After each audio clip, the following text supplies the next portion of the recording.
Good morning, good evening, wherever you happen to be. Welcome to our panel today on driving direct bookings, maximizing the potential of your brand website.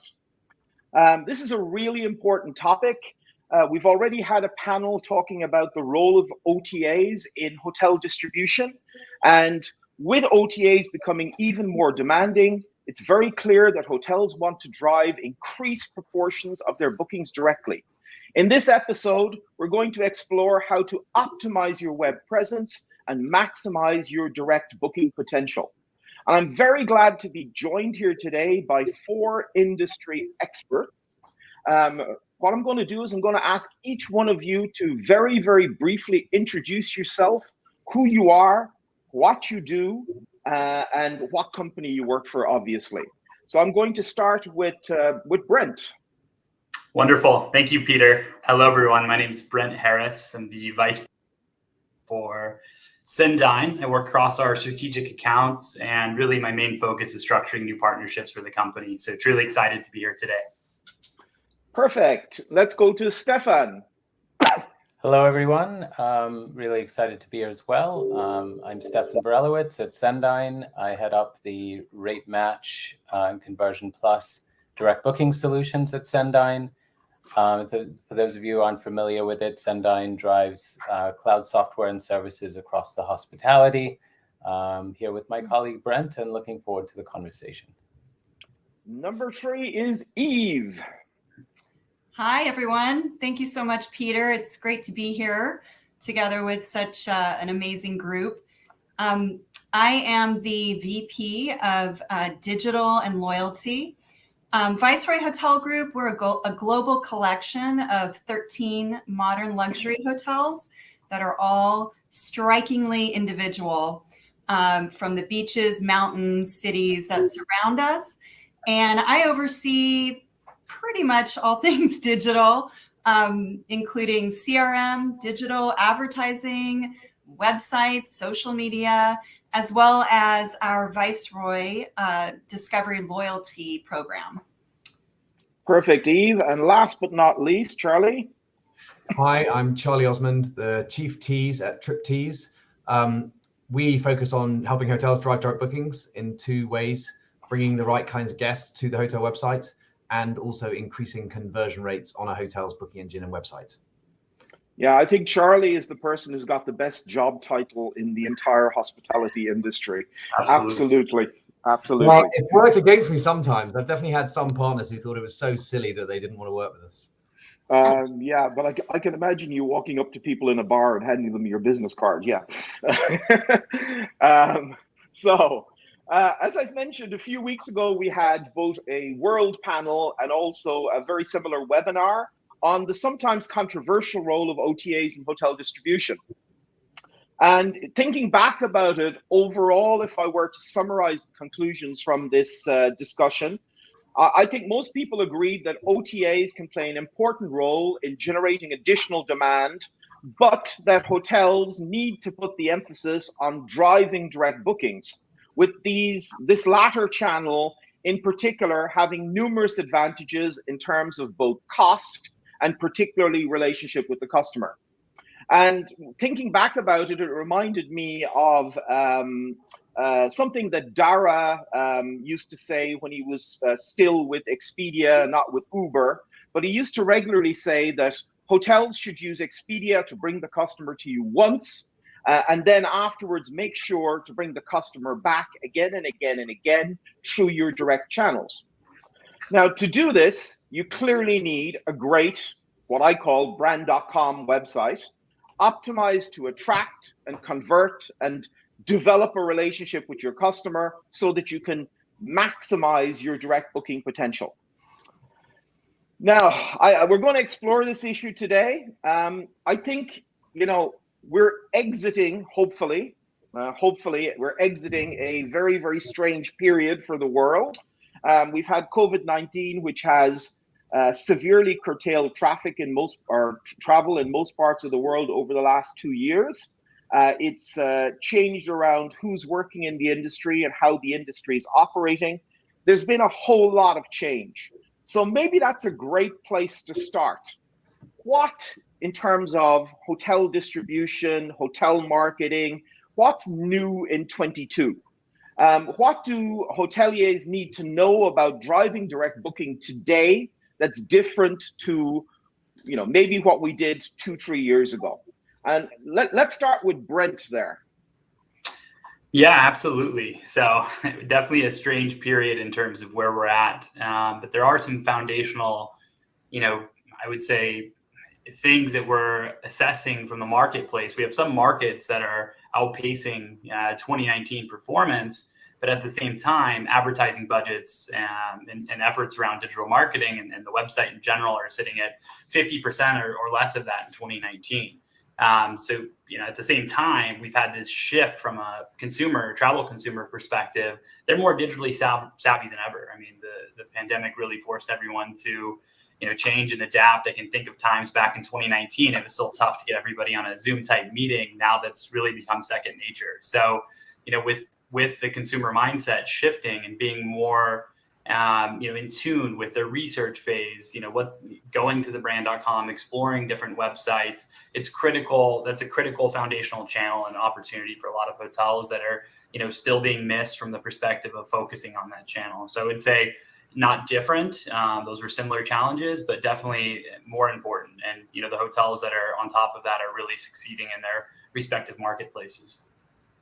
Yves, from your perspective as a hotelier, what do you see that's different now compared to, say, 2 years ago, 3 years ago?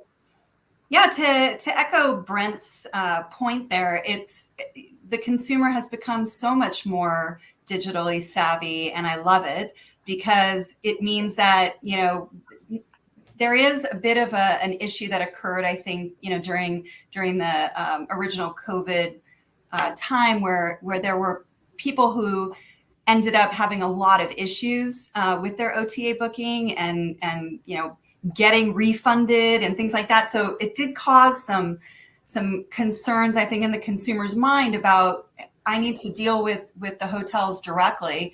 And so, of course, driving people to our website through all the medias that we can, especially most recently through social media. And this is our owned media, and we love to be able to share our message with them and ultimately drive them to our website. So I think that for sure for us, we've seen a massive increase in traffic coming through social channels. Okay, very, very interesting. Charlie, what do you think? It was hard to pin any change in our industry down to like a certain moment in time, because I find very often something that's kind of new doesn't have an impact for most hotels for 3-4 years. Like it takes quite a long time for the diffusion curve of new things. But really new things that happened in the last year, I'd say there was definitely a swing towards consumers' desire to book direct. However, at the same time, now we're seeing OTAs ramp ad spend back more quickly. We're seeing that pull back. So I think the consumer desire kind of increased, but the ad spend is overcoming the desire as usual. Third-party cookie changes have like actually really come into force already. So we haven't had Chrome turn off third-party cookies, but Safari have, and Firefox, no longer. So the impact on a website's ability to track and retarget individuals is already being hit. Like that's 45% of hotel visits that are already being changed. So that literally did happen in the last year. And then the other one that I'm beginning to see in terms of a like early, so I don't think it's yet something everyone needs to worry about, but it's something that definitely, again, I feel has happened in the last year, is there are Western brands now that are moving into the super app sort of business. They're trying to replicate what we've seen in China for 5-10 years, where they become this one-stop shop for people's lives. And hotel booking is one part of that. So I use a bank called Revolut. It's a completely online virtual bank, and they're now selling hotels. Uber, getting into selling hotels. So I think the rise of super apps really is another thing in the last 6 months that wasn't around before. That's a really interesting one. There's a guy called Scott Galloway out of NYU, who's very much a kind of a digital guru, and he's really focusing on who's going to be the first Western super app, and exactly what you're saying, combining combining financial with travel with something to do with social is going to make somebody really, really powerful. And the first guy to get there is going to be, it's going to be an interesting proposition. Stefan, let's not let you out. What do you think? All right, sounds good. Well, I would say third-party cookies are definitely on my list. I think tactics need to change with a strong emphasis on other channels, including first-party data. But of course, other channels include social and others. So that was number one. There are two more that I thought of. I think that this isn't very exciting, but it is very important. Google Analytics is going to be sunsetting its current architecture. That we've got some time. We've got about a year. But if you would like to see how you performed in late 2023, and you would like to compare that with the prior year, you better set up GA4 really soon. Otherwise, you lose year-over-year comparisons. So that is something that I think people just need to focus on. It's not very exciting, but it's got to be done, and you should do it by about July, I think, in order to have year-over-year data. And then lastly, and I think this one is exciting. It sort of ties into, Charlie, what you were saying. It seems sometimes that there's a lot of hype around new technology, and it's funny to even mention that mobile is one of those. But many of us have been looking at mobile and expecting to see some kind of material increase in bookings happen in the hotel industry. And yet traffic has continued to creep up, and actual bookings have continued to lag. So what we saw across a representative set of data is we saw traffic go up in the past year by about 6%. So let's say around 55 to 61% of traffic is now coming on mobile. But what's really interesting, and maybe it has to do with the pandemic, maybe it has to do with this tremendous growth of e-commerce in the past year, we saw a giant leap in mobile bookings, around 45%. And so that is a big story. We're talking about, let's say the prior year being around 22% of bookings. Now we're seeing 32% of bookings. That's nearly a 50% increase. And that's happening without digital wallet. Where is digital wallet in the hospitality industry? Thank you. There are many of us who have thought that that is the next frontier. And yet here we are, it's 2022. You can buy virtually anything using digital wallet. And so mobile is a big story, but there's going to be a bigger story in the future. Stefan, for maybe somebody who's not as tech savvy as you, could you explain digital wallet? What's different to compare to just putting in your credit card, just to be simplistic? With pleasure. So if you want to book a hotel room using your mobile device now, you will suffer through, putting your phone 3 inches from your face as you wade through, 15 fields of first name, last name, and take out your credit card and copy down the number and the expiration date. And it's just a pain in the neck. Now imagine if all you need to do to book is click once and authenticate with your face or your fingerprint. And that's not just coming to your phone. It's on your laptop if you've got a new laptop too. But it's really mobile where it's already been adopted years ago on mobile app platforms, and it's coming. And it's gonna mean that to book a hotel room, instead of taking you 3 to 5 minutes and being a real pain in the neck and needing to go find your credit card, you're gonna do it with one click. And Stefan, I have seen one booking engine implement it. And I would imagine, given Stripe make this super easy for booking engines to implement, I can't imagine that a year from now we won't feel most of them are on the way. But you're right, it's extraordinary that we haven't done it yet, and it's only early days. So the barrier has really been the payment platforms rather than the bookings engines. Is that correct? Well, the booking engines who take credit cards, they need to adopt and change and add in Apple Pay, add in Google Pay, add in these other things, which there are many services online for them to do it, but they have so far had other priorities. Yeah. Stefan, I want to go back to you again to one of the things you said there. You talked about the pending death of cookies and the effect that's going to have on online advertising, or is already having on online advertising. I think two of you mentioned it. Does that mean that, you know, many of the techniques that we used in the past, like you said, in particular retargeting, does that mean that's dead now, or does that mean that, you know, are there alternative ways of doing it? Yeah, you know, I think I don't think it's going to be dead by any means, but I think that there are certain players out there that have relied more on third-party data, particularly ones that have aggregated data and have been able to track you as you move from one platform to another. And those kinds of platforms are really going to be operating with one hand tied behind their backs. So, you know, I think retargeting certainly will exist as you, you know, within the ability to stay within defined ad platforms.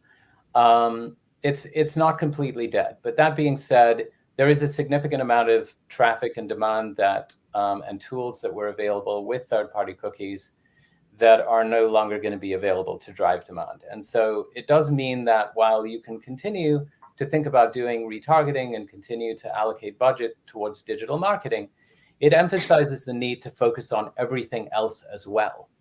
You know, oftentimes when you look at reverse funnel, I've never seen a situation where someone has done reverse funnel analytics to determine where the bookings came from, and the answer hasn't been all of the above. So, you know, digital marketing, yes, it's important, and so is everything else, and now everything else is just a little bit more important as well. Can I perhaps slightly argue with that one, or an attempt to it's interesting actually coming, Stefan, giving from your Cendyn, because I think one of the other things that's been really interesting that has changed in the last 2 years is there is now clarity about the most likely future winner of third-party cookie, like what comes next. And I think the clarity that everyone has seen is it's going to be most likely hashed email ID based. So cookies allow you to identify people around the web. For 5 years, everyone's been wondering what will replace cookies. And there were many different tests and trials and companies doing things, but it looks like hashed emails are going to be the winner, which means your CRM system, hence why I mentioned Cendyn, you know, becomes even more important. Your ability to capture emails, to hold on to emails of both guests who are in-house, but also guests or potential guests who arrive on your website.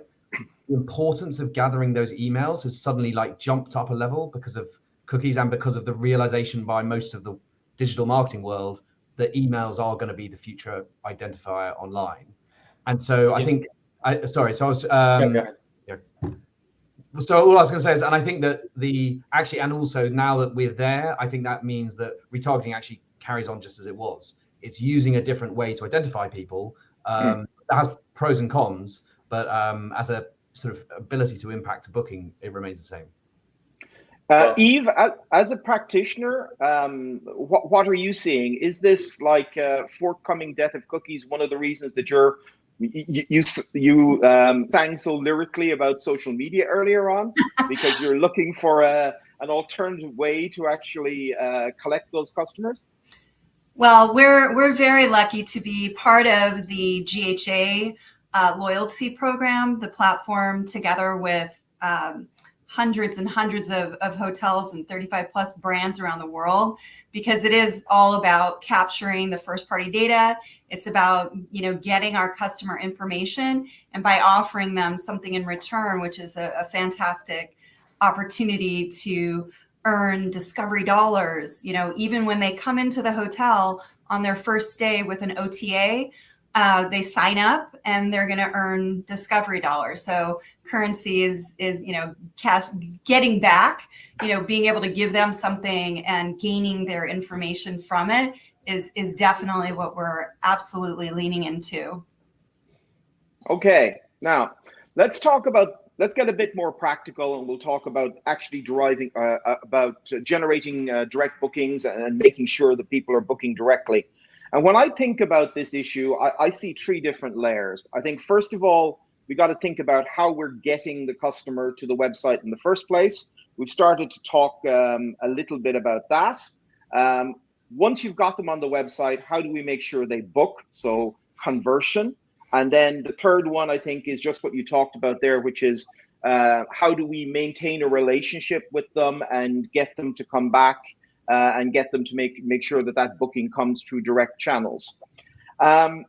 I think one of the things we look at, or we see when we look at hotels, is there are hotels which are doing really, really well. There are hotels which are doing really, really badly. I was talking with a hotelier just like a couple of days ago, and he was getting 80% of his bookings through the OTAs. Now, I'm known as being OTA favorable, positive, but even I said to him, "Are you?" It was worse than that, by the way. Of that 80%, about 60% was coming from one OTA. And I just said to him, "Are you crazy? The risk here, if these guys tomorrow morning turn around and say, we're jacking up our commission by 5% or 10%, which has happened in the past, you're screwed."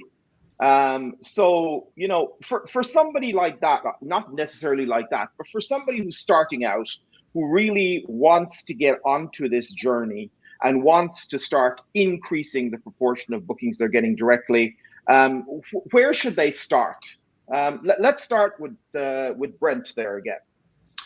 Yeah, absolutely. So starting off with your acquisition efforts, I mean, the foundational budget from an evergreen perspective, looking at paid advertising, you know, Google, PPC, looking at display remarketing campaigns, really a healthy and balanced advertising budget that's multi-channel in nature. You know, certainly meta search is critical in this blend of your marketing distribution. But in general, you know, looking at it, I wouldn't say so much from the threat of OTAs increasing their commission rate, rather looking at it from the potential bottom line enhancement. I mean, if you're looking at a distribution blend of an online reliance of, I think you said 60%, just moving that down to 45%, the impact on bottom line flow through is tremendous. And that's what's oftentimes missed from an operational perspective, especially let's talk about Expedia with their net booking model. You're not seeing the missed opportunity because the net rate's flowing into the PMS. You're not seeing that as an expense in the budget line item. So that would be the threat to me. I mean, it's oftentimes when we do, you know, work with a new customer, let's say that's investing in a new website, CRM and digital advertising budget, we can make a drastic increase to the effectiveness of production online bookings, especially in these times when they've been, you know, maybe they've shut everything off for the last couple of years, and they're able to outpace the comp set when you look at it from a direct booking perspective with Star. So. Yeah, Brent, you mentioned there, obviously, if you shift some of those bookings from an OTA channel to a direct channel, you're going to make a commission saving. And let's take a ballpark figure, because obviously it varies an awful lot, but let's say that's somewhere in the high teens or 20%. Typically, how much would a hotel have to invest in terms of their advertising in order to remake that type of business? Yeah, I mean, I think you hit it well. It really varies on the market, seasonality, and so forth. But in general, I mean, a marketing budget for a hotel has always been somewhere in the range of, you know, 2 to 5%. Within that marketing budget, you've had, you know, of top gross top line revenue, right? So in that, you've had print advertising, you've had everything. So shifting that percentage range depending upon your property and your flow through, talking about it from the perspective of you know, cost. You know, it depends. So that would be a good general guide, but we always dive into each market, you know, your performance, your comp set, et cetera, to identify the budget, but it really varies by market, but somewhere in that 2 to 5% range on digital advertising is a safe bet. Stefan, I see you warming up there. I think you want to say something. Yeah, no, I want to echo a lot of what Brent has said here. I would say, you know, you want to look at display and meta PPC. I think social is really important. I think the other thing I'm going to emphasize, and this may be a little bit surprising in terms of generating demand, but it's kind of a adjacent topic to social, which is PR. I think that can be useful, very useful, if you are fortunate enough to be able to dedicate budget to it. But the thing that I think is you know, most important, I think, for hotels to keep in mind, and even though there's this very strong technology orientation around generating demand, but I'm also a big believer of getting back to this theme of all of the above. And I'm a big believer that generating demand is also happening through the experience that people have with the hotel itself and the people in the hotel. So front desk is just as important as display or meta, meaning, did they have a good experience? Do they like the people there? Are they treated well? And are they going to tell their friends about it or post something positive about it? What does the word of mouth look like? What is that? How does that impact reviews? And ultimately, that virtuous circle is so important, because you can drive demand and put all the effort in there, but you're going to amplify it if you can do well through the experience of being in the hotel. Yeah, I agree with you, Stefan. I think setting expectations and over delivering on those expectations is really important, because, as you said, it generates very satisfied customers who then talk nice things about you on various channels, and as a result, you can get a lot of business from that. Charlie, what do you think? How should somebody get started if they really want to make that kind of shift? So if it's a direct bookings overall shift, and particularly bearing in mind, because you said if they're getting started, and I know there are a lot of one of the other things that happened in COVID is a lot of marketing teams got smaller, and so there are people who are now managing direct bookings who weren't before.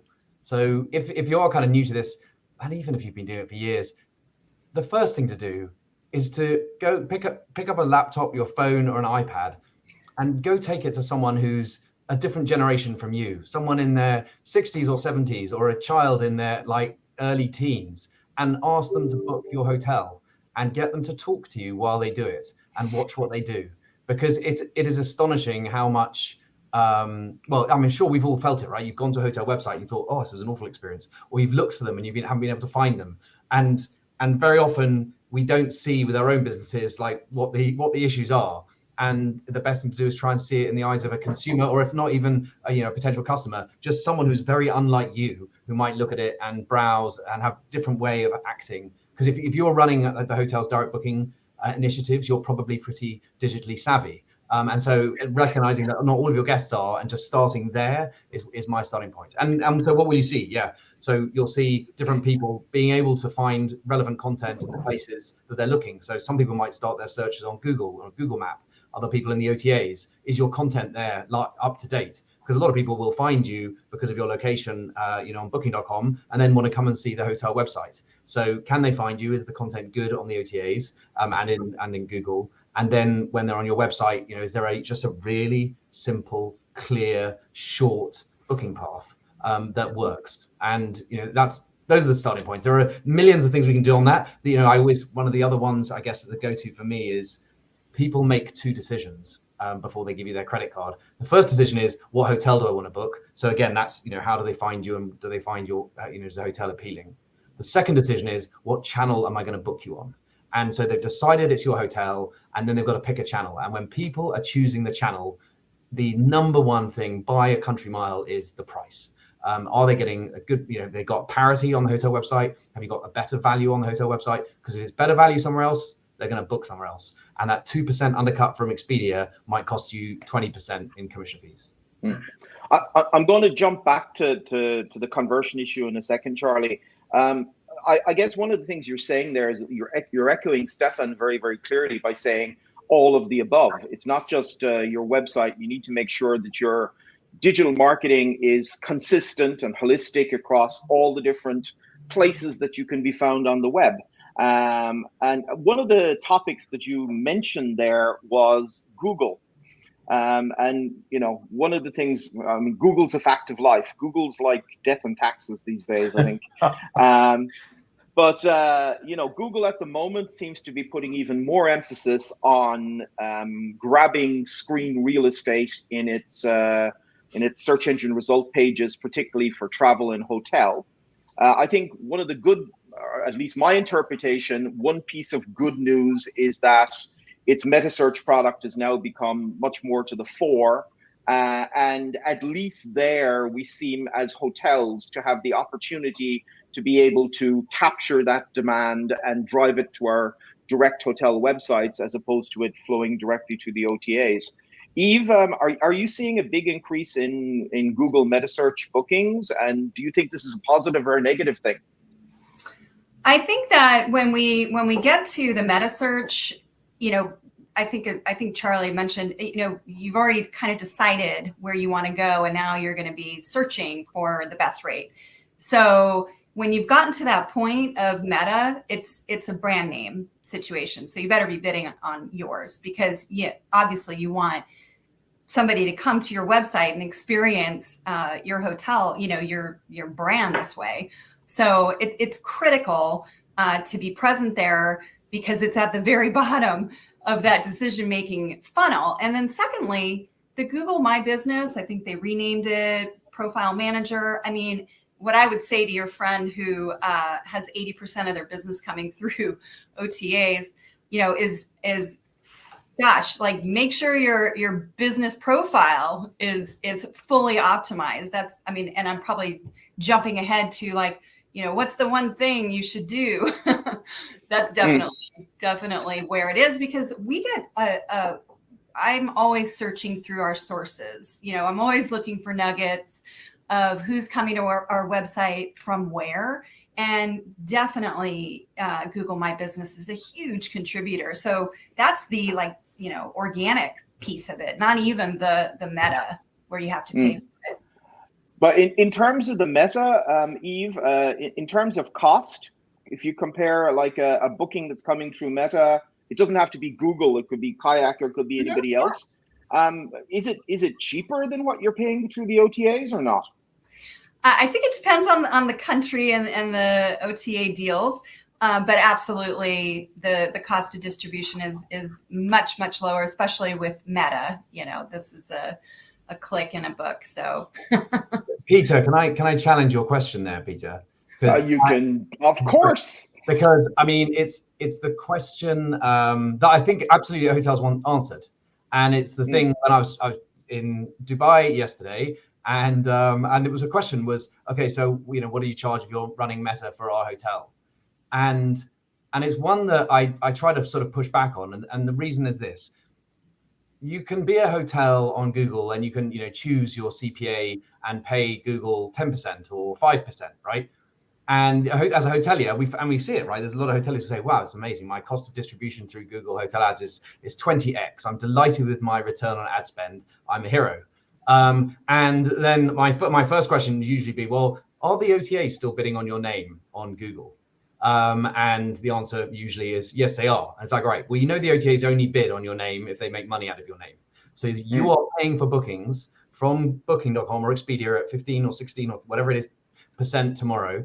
That they got from Google Hotel Ads, and they're getting around 20% of their bookings, the OTAs from Google Hotel Ads. So if you're delighted that you're only paying 5% for those Google, but actually what's happening is there's a whole bunch of those other clicks that you're not getting because you're not paying enough, that are then going through the OTAs. You are paying a lot more for them, but you're just not being honest with yourself. You're seeing it in the marketing budget, not the distribution budget, but as a whole, as a hotelier, you're overpaying. So the kind of key bit that I try to make sure the hoteliers understand is, when you're thinking about your commission rate, and Google's a perfect example because it's such an efficient market, you need to be thinking about both commission rates and volume. And what is the trade-off? And if you as a hotel are getting 2, 3, 4% of your online bookings from Google Hotel Ads, you're doing badly. It doesn't matter what your ROAS is, that's a poor volume. You should be able to get way better volume from that. And generally what we're seeing is the hotels that we're getting more sophisticated are expecting and looking for higher volume, and then setting their commission rate and it's a balance. But Charlie, I was making the maybe naive assumption that the hotels that are sophisticated enough to be using meta search are doing something a bit more sophisticated than picking a number and just saying, oh, we're doing a great job because we're getting some bookings. I was presuming that they were pushing that commission up to the point where they were maximizing that volume. I don't think most hotels do. I think most hoteliers that we come across are saying, what's the commission rate I can pay for Google? Oh, can I pay less? Great. Because understandably, we've got fixated on, when I pay X for OTAs, it's a win if I pay less. And it's like, well, it's a win if you pay less, but not if you then lose half your bookings. It's just a constant balance. And Okay, so let's switch to this topic of we've got the people to our website, and it's what I call conversion. All the different things you need to do in order to make sure that they actually complete that transaction on your website. Stefan, you're an e-commerce guy, so I'm going to start with you. What do you think are the key things that hotels need to focus on and need to improve on their websites in order to get the customer to actually take out their wallet their plastic credit card at the moment and make that purchase.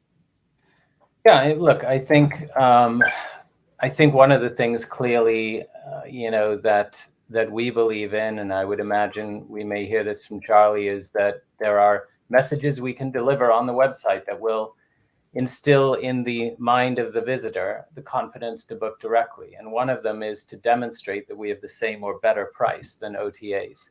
And it's a solution that we offer and Charlie offers, and it's available in the industry. And I think it's been proven to do very well. There is something else that I think is really important, and this sort of is unusual still in the hotel industry. It I think is greatly overlooked, and it is a strange fact that hospitality sort of lags the rest of the industry with this.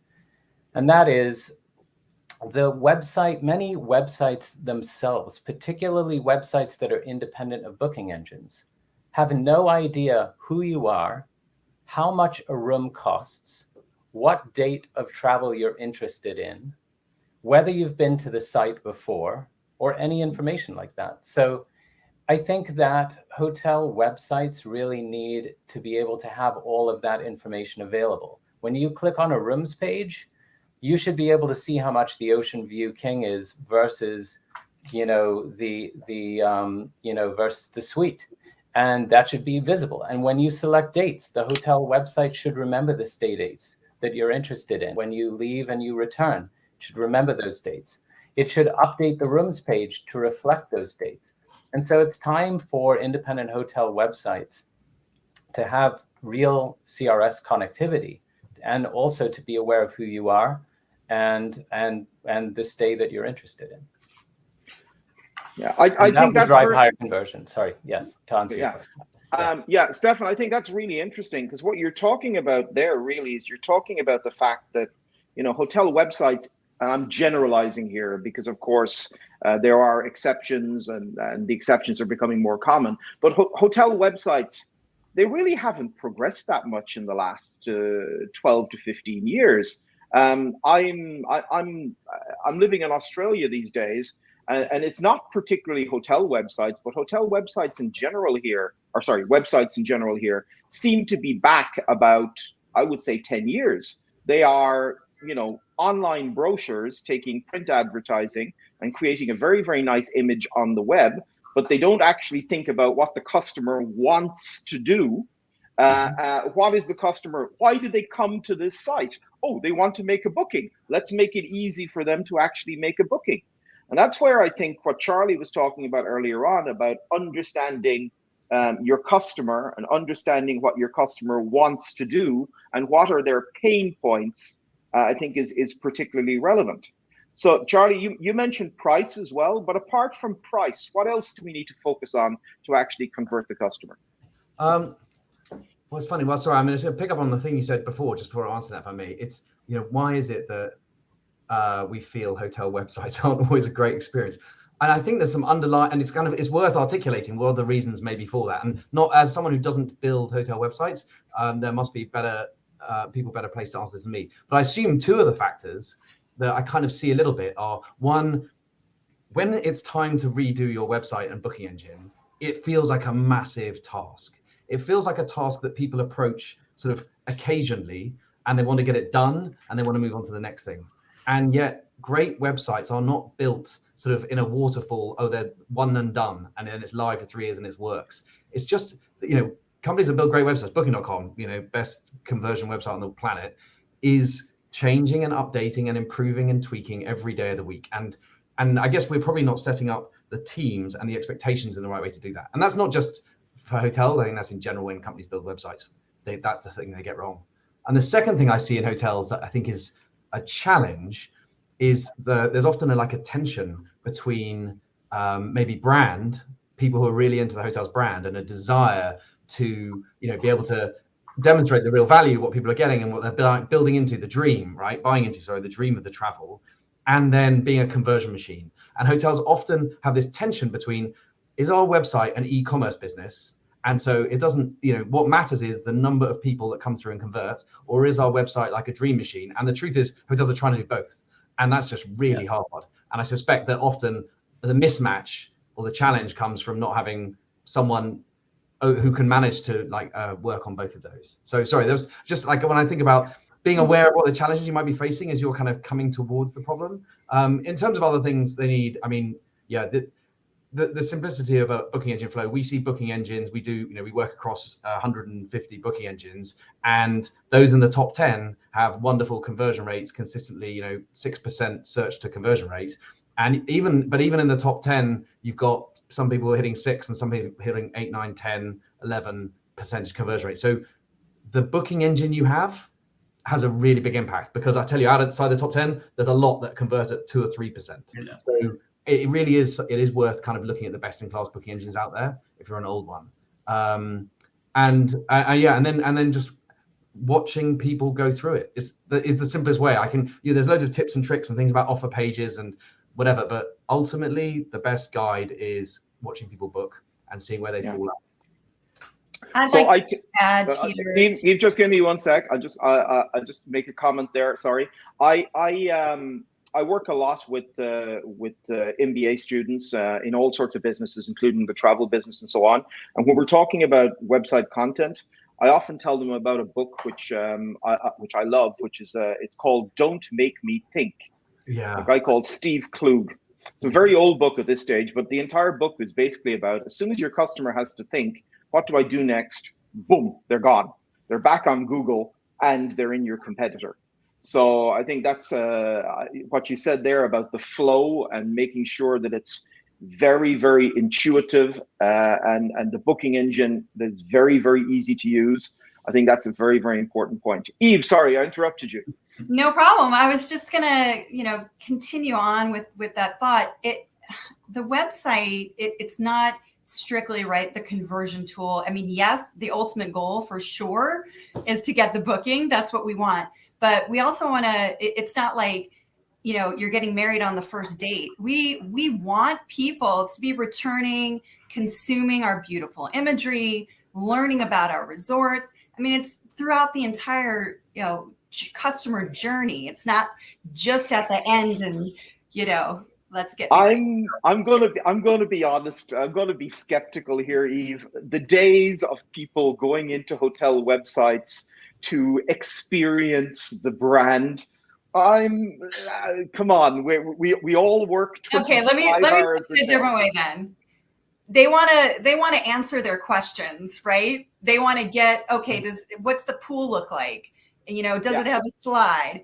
Okay, so maybe I embellish because that's what we do. We create beautiful imagery and storytelling. But in the end, it's like, am I going to be able to provide the information that this customer needs to make their decision?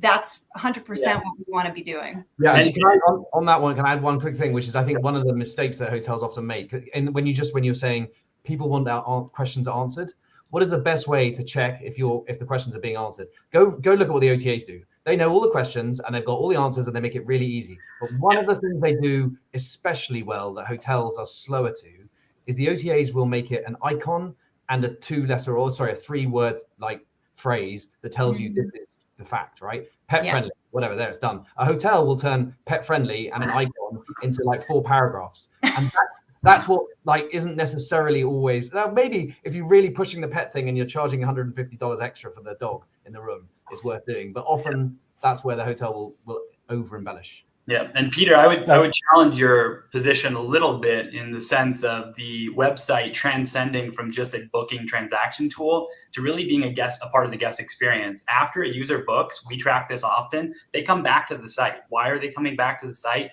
Directly to Eve's point, they answer their question. What time is check-in, parking, dining, all of those sort of experiences related. So hotel websites should understand where that user is in the booking process and adapt their website accordingly. I mean, we've rolled out our customer data platform to enable our clients to do exactly that with our content management system on the website. We know that you just booked and now you're back at the website. We shouldn't be pushing a rate or an offer down your throat. Instead, we should say, here's all the great things. We should be pushing ancillary revenue. So that's a critical part. So yes, and then earlier in the funnel, FAQs are so important, rich snippets within Google, and becoming the source of authority. Just as a hotelier, go do a quick search, what time is checkout at my hotel brand name, and see if you're the first one showing up or not. If not, there's opportunity there for you to become the source of authority by leveraging rich snippets and FAQs. And that, I'll close with one more point that really goes back to what consumers expect and what's new. I think last year in 2021, Google Core Web Vitals rolled out in the algorithm, and a lot of hoteliers missed that as well. They just, kind of moved on. Yeah, download speeds are important. Now it's so important that it's in the search results. So I see it time and time again. Someone will go and invest, and this is kind of that balance between art and science that Charlie was talking about, the brand versus transaction or e-commerce engine. They'll go invest, 6 figures in a new beautiful website, but I go to it and it takes me 10 seconds to download it. We all know the impact that has on the conversion. So having that delicate balance, and I think Viceroy does an amazing job at this, balancing art and science. So they have a beautiful website. It has the imagery, it pulls you in, but it's also a very strong conversion engine, the rates that they see, leveraging both our tools and even Charlie's tools. So. Yeah, and don't get me wrong. I mean, one of the things I always maintain for any type of website is people go there for 2 reasons. They either want to know something or they want to do something. And exactly what you're talking about, providing concise, well thought out answers in a easy to find, logical way. And Brent, what you were talking about there, go back to what Charlie said about marketing teams having been squeezed a little bit, or marketing distribution teams having been squeezed a little bit. And there's been a lot of budget cuts and so on, even though many companies claim they're opening up spending again. Brent, you talked about, a fairly, let's call it, technologically sophisticated approach to actually developing a website. We're not talking about developing a set of static pages anymore. We're talking about something which is reacting to the visitor, reacting to the customer, recognizing the customer. My experience with many hotel companies is that they are not very open to using, let's call it, sophisticated technologies. Now you deal with these guys on a day-to-day basis. Would you agree with that, or do you think that finally we're going to start catching up with retail, which is not the most exciting area in the world, but they do things much better than we do? Yeah, I don't think we're quite to the retail phase yet, but even if you look at something like a customer data platform, just moving beyond the traditional legacy of a standard, let's call it CRM, where you have one data source and more of a basic profile, moving into a customer data platform, we're able to leverage data from various sources and inject that along the customer journey based upon their behavior. So I would say the willingness to invest. I mean, we saw a rapid increase in digital transformation in just the last 2 years. There was an interesting stat, it's escaping my mind, that came out with digital transformation. But we've had a lot of interesting conversations, and I say the hoteliers that are emerging at the forefront are those that were able to invest, whether they have the capital resources or otherwise, in digital transformation the last 2 years are doing tremendous results in their respective markets. So, but yeah, I think there's a willingness. Absolutely. I mean, there's a lot of interest in understanding how to better leverage the website. Things like CDP, first party data is critically important. And this, where we're at, we talked about the cookie-less world. This truly underscores the importance of first party data, right? I mean, at Cendyn, we've been preaching this forever. But now with cookies going away, looking at, Chrome into next year, things of that nature, first party data, it really is going to be the answer. So. Eve. Yeah. Sorry, Charlie, go ahead. No, I was merely going to say, I think the direction of travel, I'm completely aligned with what Brent's saying, right? Moving towards a customer data platform, which may be a new thing for a lot of people to hear about, but this idea of a single source of truth about a customer that then helps deliver a personalized experience wherever they're interacting with the brand. I think that is where we will get to. But to your point, Peter, hotels aren't not just hotels. It's hard. It's hard for any company to just completely transform from, the vision we can all see of pure personalization and wonderful experience for guests. That's a long way to get there. And I think the hotel industry will get there, but it actually, what for most people it's about is over the next couple of years, practical starting steps. So if first party data is key, then actually for a lot of hotels, just for the next year and a half, making sure you've got more ways to gather that first party data to get agreements from customers who are on your website. I don't think we're all going to immediately jump to the all singing, all dancing, personalized all the way through. It's about picking your battles and picking the, doing the right ones first. So talking about picking your battles, Eve, what would be the single feature functionality that has been implemented on the Viceroy's website that you feel has had the biggest effect in terms of conversion and driving direct bookings? Okay, one single thing is, like, to Charlie's point, almost impossible to identify. I mean, just to give you a quickie background, I mean, we implemented, completely rebuilt our website on a completely new platform and launched it in, I think it was around mid 2019. So you can imagine we were ready to go. We were going to bring our conversion up. I mean, we went from just a, incredibly old site to this beautiful new engine, and then the world stopped. So, but we didn't stop, and that's the point. We just continue to get in there and continue to update. We've changed some structuring. We're always looking for innovation, and keeping the content fresh, and making sure we're engaging with the customer. So to ask what single thing is very hard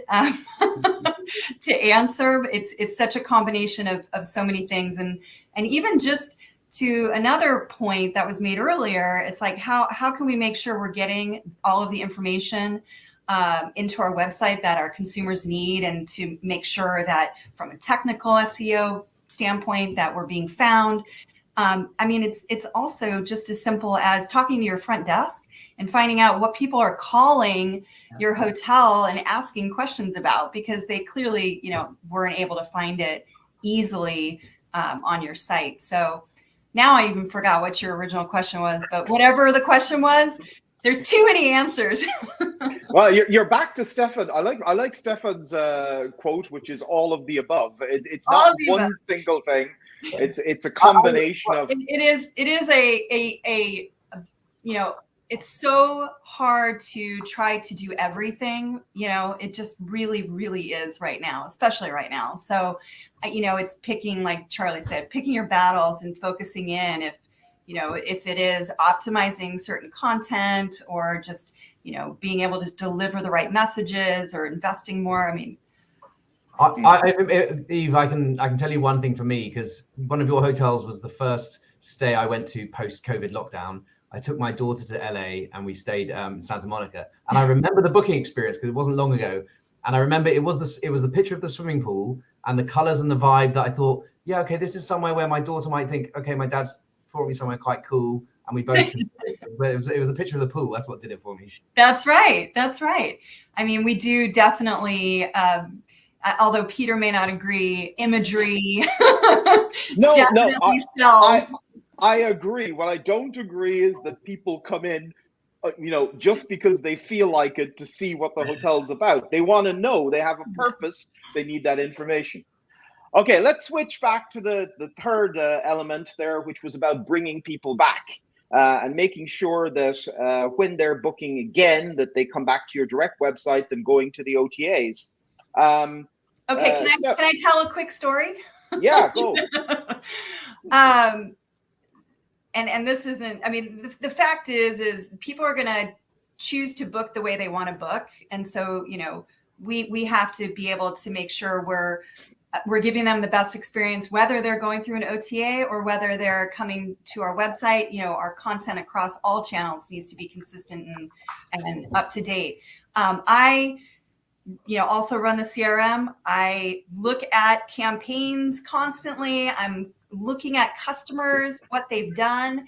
And I can tell you time and time again, they open up my email, they click, they look, and then I can see the booking comes through the OTA. So sometimes it just doesn't even matter. That's just their channel. So, and we support them, we love them. But that's just to answer, I think what your question might be. For us, it's about really driving our loyalty program, bringing them in, like I said earlier. Now, Eve, I'm famous for writing an article at one stage which was called "Loyalty Programs in the Hotel Industry: A Waste of Time, Money, and Effort." Gets a lot of publicity. Okay, if you're trying to build your own loyalty program for your one, or two locations, I agree. The reason it's working for you guys is because, of course, you're federating multiple high-quality hotels. But for the typical hotel, I mean, can a single hotel property, can they start engaging in CRM loyalty type activities? Absolutely. And the fact is, it doesn't have to be a full-blown, points-based loyalty program. It's just an email welcoming them back, or, thanking them for staying, and just, bringing them back into the funnel. It doesn't have to be so complicated. Brent, I see you nodding very absolutely there. Go for it.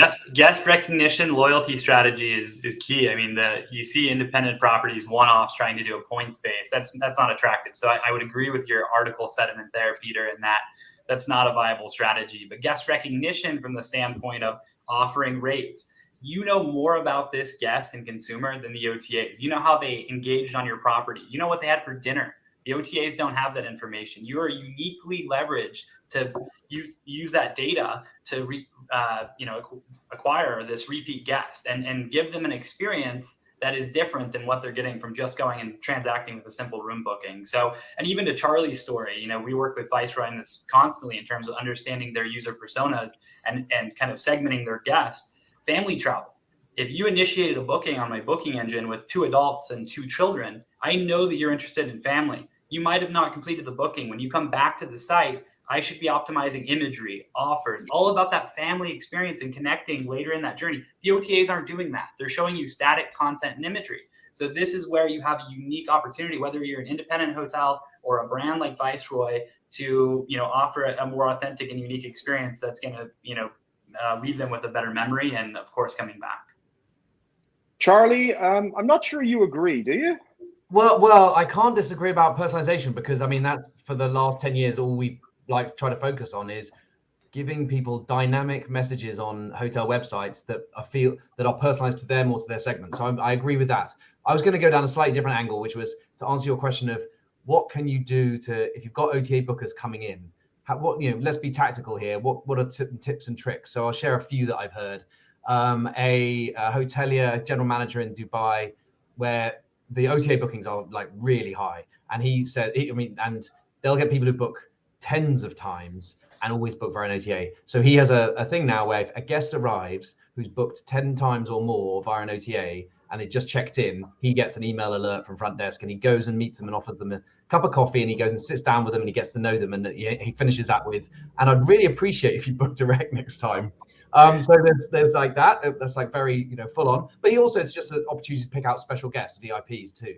Online check-in, I'm seeing more. I don't know if this is something maybe Cendyn you guys do as well, which is if you've got that short-term OTA email that that is sort of live for a month, and you've got an OTA booker, then you can email against that using one of the upsell programs, or maybe your CRM has that ability.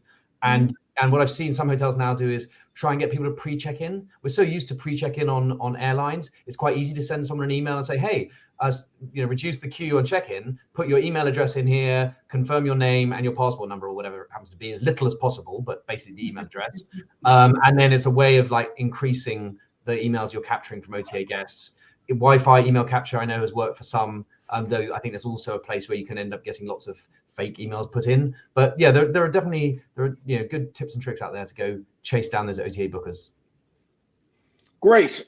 I'm going to start wrapping things up here. I'm going to move to my final question, which I'll ask all of you. So we'll start thinking about it. Stefan, you're going to be first in the firing line. So name one quick win that hoteliers can implement in the next 30 days that will boost their direct bookings. What's your quick win, Stefan? Well, I'm going to make it brief, but I'm going to give you a 2-part answer. The first part is, I should speak to what I think you can bolt on, which is, as I referred to, is a technology that does something like a rate compare or a price match with personalization, because it's easy to install. and it instills confidence to go book directly. But I will leave you with also with everyone with a funny and I think important anecdote, which is, well, not an anecdote, it's a tip. Make sure your offers have numbers in them, not just words. And you will see that your offer conversion rate will double. If you're getting 6%, you'll get 12. If you're getting 3%, you'll get 6. And what I mean by that is don't just say, stay direct and save.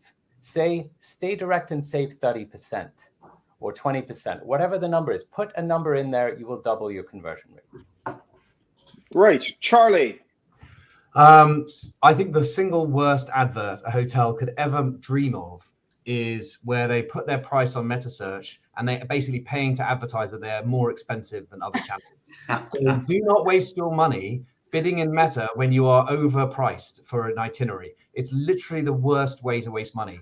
And just shifting that budget to when you've got a good price, you get so much more performance. So yeah, go make sure that you've got a meta partner who can black out on dates and not be bidding when you're undercut. Perfect. Brent. Gonna go back to the no one answer, but I'm gonna go back to the Google Core Web Vitals. Do yourself a favor, do a check. You can do this for free with Lighthouse. You can go see how quickly your website's downloading. If your users are having a poor experience due to download speeds, you're losing opportunities to directly convert. And if you need help with that, feel free to reach out. And last but not least, Eve. Well, I'll have to go back to Stefan and Charlie and say that for sure you need to build the confidence with price check, you know, at that last stage, so they do know they are getting either the best rate or exactly the same. So that's really critical. And you know, we use TripTease as well for customized messaging. So those are very easy. I mean, easy enough, and it's certainly something you can do in 30 days. And please go audit your Google listing. And also, personally, we do see a lot of traffic driven from TripAdvisor business listing. I mean, when you have that direct link from TripAdvisor directly to your website, we get a ton of traffic and bookings that way. So that would be another one. Great. Stefan, Charlie, Brent, and Eve, thank you very much for sharing your wisdom with us today. It's been a very, very interesting session. Looking forward to the next one. Thank you and good night. Thank you, everyone. Thank you. Thanks.